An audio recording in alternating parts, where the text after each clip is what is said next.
Kimbo Rolling Sharpener.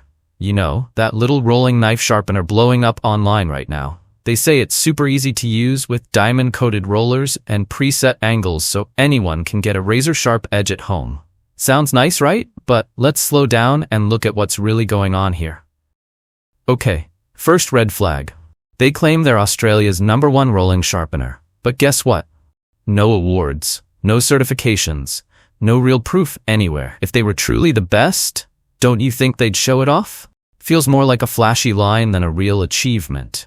And honestly, that already makes us go, You've probably seen their sales tactics. Black Friday sales starts now, up to 70% off. We sell out fast.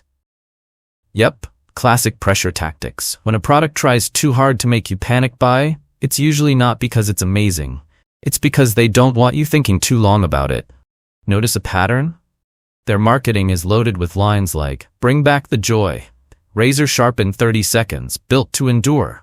Sounds exciting, sure, but where's the real proof? When something sounds too perfect, it usually isn't. Feels more like hype than honest quality.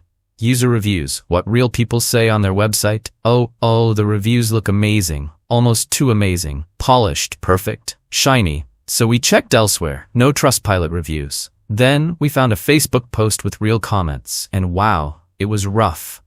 Most people said things like, cheap quality, doesn't work like advertised, wish I never bought it, just another dropship gadget from China. A few people liked it, sure, but the majority were disappointed and warned others not to waste money. And many suggested real reputable sharpening brands like Lansky, Edge Pro, Wicked Edge, or Ruixin instead. Ouch. So here's the deal. Based on no real proof behind their claims. Pushy sales tricks. Over-polished website reviews. Real users calling it low quality and misleading. It's pretty safe to say the Kimbo Rolling Sharpener is not worth your money. There are much better proven sharpening tools out there. Save your cash and go for something trusted. Thanks so much for watching. If you enjoyed this breakdown and want more honest product reviews like this, make sure to like, share, and subscribe. See you in the next one.